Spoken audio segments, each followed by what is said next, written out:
Shalom, selamat siang anak-anak siswa PAK kelas 10. Sebelum kita mulai pembelajaran agama pada hari ini, kita satu dalam doa.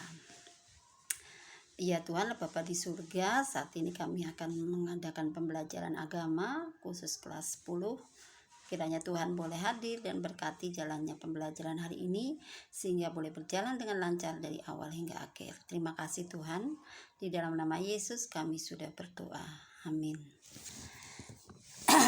Baiklah, untuk materi kita dalam pertemuan yang kedua adalah aspek pertumbuhan menjadi dewasa. Kalau untuk minggu lalu kita sudah belajar tentang pertumbuhan manusia secara fisik dari masih dalam kandungan, lahir, bayi, remaja, kecil, anak-anak, remaja, dewasa, tua. Nah, sekarang yang mau kita pelajari adalah aspek pertumbuhan menjadi dewasa, di mana manusia itu bukan hanya bertumbuh secara fisik saja, tetapi juga secara intelektual. Jadi semakin berjalannya waktu manusia bertambah fisik, maka manusia juga bertumbuh secara intelektual, secara emosional, secara moral, dan sebagainya. Nanti kita akan pelajari lebih lanjut. Dan untuk bacaan Alkitab, kalian bisa baca dalam Kejadian 19 ayat 1 sampai 19. Kemudian 1 Samuel 8 ayat yang ke-18 sampai 19. Roma 12 ayat 9 sampai dengan 21. 1 Timotius 4 ayat 1 sampai dengan yang ke-16.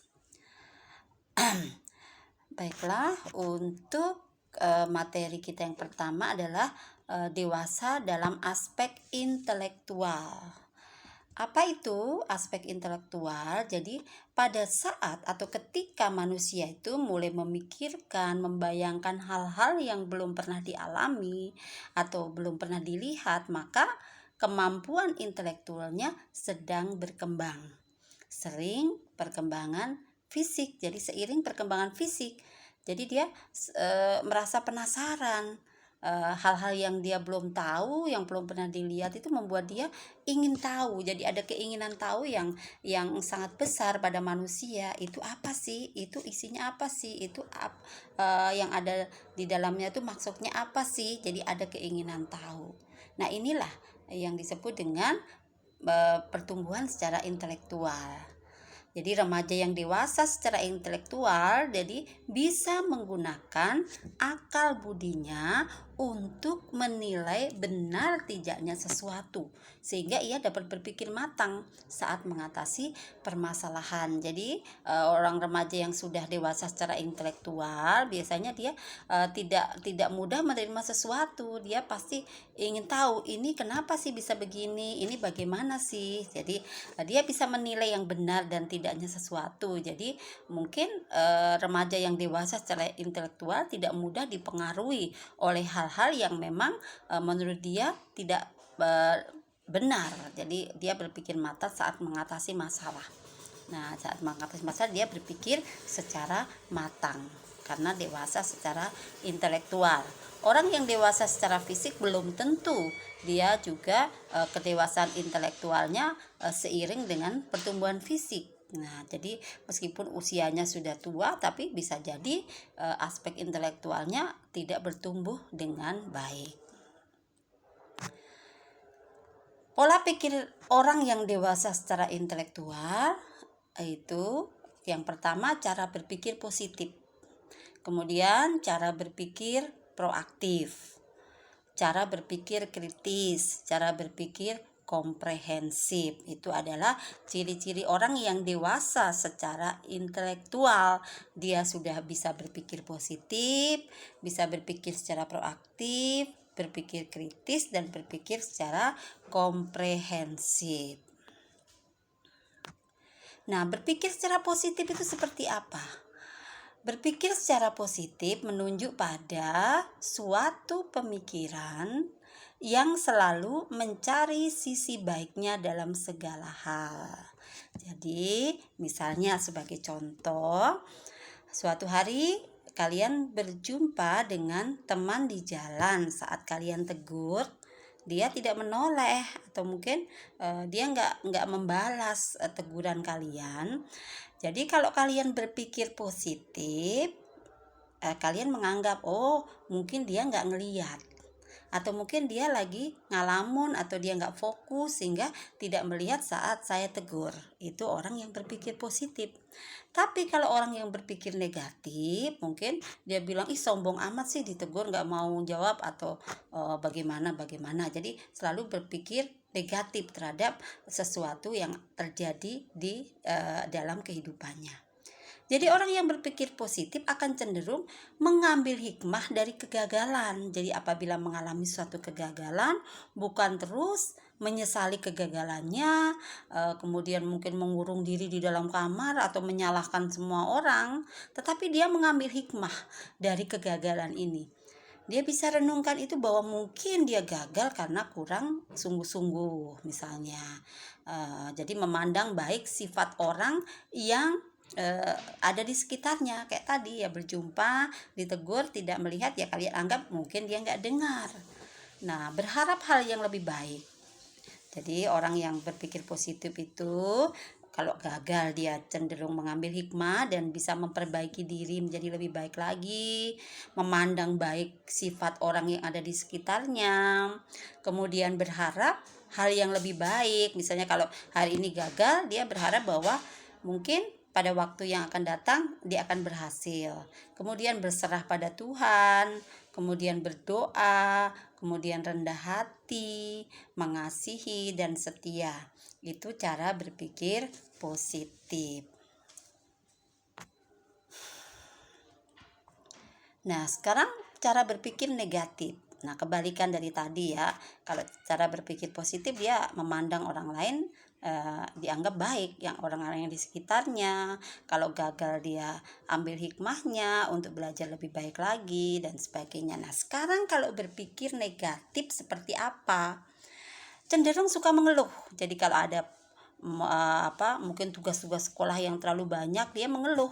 Bukan memecahkan masalah gimana caranya untuk bisa mengerjakan itu, tapi mengeluh, menyesali kegagalan, memandang orang lain dari sisi buruk. Jadi dia nggak bisa ngelihat sisi baik orang, tapi selalu ngelihat dari sisi buruk.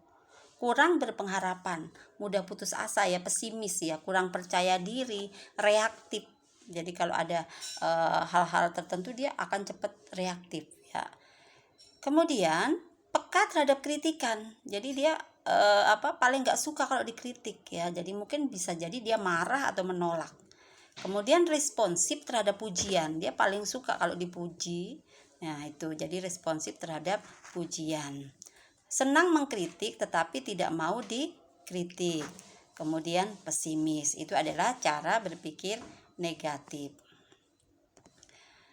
Kemudian cara berpikir yang kedua adalah berpikir proaktif. Proaktif itu menggunakan pertimbangan terlebih dahulu sebelum memberikan respon terhadap sesuatu. Jadi sebelum mengambil suatu keputusan, dia akan berpikir dulu. Misalnya, apa sih akibatnya kalau melakukan ini? Ada untung ruginya apa tidak? Akibatnya seperti apa? Jadi bukan asal melakukan tindakan, tapi dipikir dulu dengan baik. Kemudian berusaha mencari atau mencoba melakukan sesuatu dengan cara lain. Misalnya tadi dia gagal.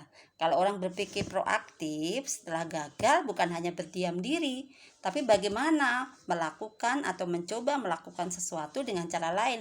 Oh, dengan cara A ternyata gagal. Oh, dia akan lakukan dengan cara B atau dengan cara yang lain. Kemudian melakukan tindakan antisipatif sebelum melakukan suatu tindakan. Misalnya contoh yang sederhana, saat kalian keluar rumah padahal cuaca sudah mendung. Orang yang berpikir proaktif, dia akan meskipun belum hujan, tetapi dia akan siap-siap membawa payung, antisipasi kalau ternyata hujan turun meskipun belum hujan. Nah itu suatu tindakan, sebelum melakukan suatu tindakan pergi keluar ya dia bawa payung, sehingga pada saat hujan dia nggak akan kehujanan. Itu adalah orang yang berpikir proaktif. Cara berpikir kritis. Jadi kritis itu proses mental untuk menganalisis, mengevaluasi informasi yang diperoleh dari hasil pengamatan, pengalaman, akal sehat, atau komunikasi. Jadi, orang yang berpikir kritis mencakup keterampilan membandingkan, mengklarifikasi, membuat kronologi, dan menghubungkan sebab akibat. Sehingga berpikir kritis ini berarti mengevaluasi dan menilai sesuatu untuk mendapatkan pilihan yang tepat. Misalnya, kalian dalam menentukan memilih tempat pendidikan yang lebih tinggi, misalnya nanti kalian akan memilih perguruan tinggi, ya kalian berpikir kritis. Jadi benar-benar bukan hanya sekedar ya aku mau kuliah di A, di tempat A, di universitas A atau di universitas B. Tapi sebelum menentukan pilihan ini benar-benar mengevaluasi, menilai bagaimana sih universitas itu, misalnya kualitasnya seperti apa, ya mungkin akreditasinya A, B, atau C. Jadi benar-benar dia mengevaluasi, menilai, terus bagaimana misalnya keluaran dari universitas itu, apakah mereka berkualitas atau tidak. Nah, itu benar-benar dipikir baik-baik, dinilai, benar-benar dinilai, kemudian untuk mendapatkan pilihan yang tepat. Jadi sehingga kalian nggak akan menyesal di kemudian hari. Kemudian cara berpikir yang keempat adalah cara berpikir komprehensif. Adalah cara berpikir secara menyeluruh. Menyeluruh itu bagaimana? Dengan cara mempertimbangkan berbagai aspek dan sudut pandang. Nah, misalnya contohnya kalian mau melanjutkan mungkin di perguruan tinggi A. Kalian pengen banget di situ, tetapi orang tua kalian tidak setuju karena Universitas A itu biayanya terlalu mahal, sementara kekuatan orang tua kalian mungkin hanya bisa ke Universitas B. Nah, kalian harus berpikir secara komprehensif, jangan hanya dari satu aspek tertentu keinginan kalian juga, tapi juga bagaimana kemampuan keluarga kalian untuk membiayai. Jadi mempertimbangkan berbagai aspek dan sudut pandang. Jadi bukan hanya aku pengen di A. Nah, itu saja. Kalau berpikir komprehensif itu secara lengkap, secara menyeluruh. Jadi oh ya aku juga pengen, tapi juga pertimbangan ternyata aku di B saja. Di B aku mungkin di situ B-nya kualitasnya juga cukup bagus, orang tua saya bisa membiayai, kemudian jarak dari rumah juga gak terlalu jauh. Dan itu berpikir secara komprehensif, bukan hanya satu aspek aku suka di situ, bukan hanya sekedar itu, tapi mempertimbangkan biaya, mempertimbangkan mungkin ya jarak dan sebagainya. Jadi orang yang berpikir komprehensif akan menilai sesuatu hal itu secara objektif dan tidak menentukan keputusan dengan gegabah. Jadi benar-benar dipertimbangkan, segala hal itu benar-benar dipertimbangkan, melainkan menentukan keputusan yang bijak dan tepat. Jadi bukan asal kalian mengambil keputusan, apalagi kalau kalian nanti menjadi seorang pemimpin. Nah, itu harus berpikir komprehensif dalam mengambil keputusan. Jadi dipertimbangkan berbagai aspek, bukan hanya menurut kalian baik, tapi bagaimana juga menurut sudut pandang yang lain, itu harus dipikirkan juga. Nah, mungkin itu saja tentang pertumbuhan secara intelektual yang kita pelajari hari ini. Untuk tugasnya kalian di sini apa sih tugasnya? Yang pertama, di sini ada seorang anak bernama Budi mengalami kegagalan untuk meraih medali kemenangan saat mengikuti pertandingan bulu tangkis. Ya, dia gagal. Mungkin dia pengennya dapat medali emas, tapi ternyata gagal, tidak bisa, bahkan perunggu pun tidak berhasil dia dapat. Nah, sebagai seorang yang berpikir positif, apa saja yang dilakukan oleh Budi setelah dia mengalami kekalahan saat bertanding? Nah, apa yang harus dilakukan? Apakah dia mengurung diri di kamar? Apakah dia bunuh diri ya karena putus asa? Atau mungkin menangis terus? Atau mungkin apa yang dia lakukan? Bagi mereka yang berpikir positif dalam menghadapi kegagalan. Baiklah, untuk materi pelajaran agama Kristen hari ini untuk kelas 10 mungkin cukup sampai di sini. Silakan kalian baca baik-baik materinya. kalian catat di buku catatan kalian, kemudian tugasnya kalian kerjakan ya untuk tugas penilaian harian. Baiklah, sebelum kita mengakhiri pelajaran hari ini, kita satu dalam doa. Terima kasih Bapa bahwa Tuhan boleh menyertai jalannya pembelajaran agama Kristen kelas 10 pada siang hari ini, sehingga boleh berjalan dengan lancar dari awal hingga akhir. Biar apa yang kami pelajari di hari ini boleh berguna, bermanfaat untuk anak-anakmu siswa kelas 10, sehingga bisa semakin menumbuhkan iman percaya mereka menjadi anak-anak yang semakin dewasa baik secara intelektual, secara emosional, ya, baik seiring dengan pertumbuhan fisik mereka. Biar mereka semakin bertumbuh di dalam Tuhan, hidup dalam takut akan Tuhan. Terima kasih Tuhan, ampunilah dosa kami. Di dalam nama Yesus kami sudah berdoa. Amin. Sampai berjumpa untuk 2 minggu yang akan datang.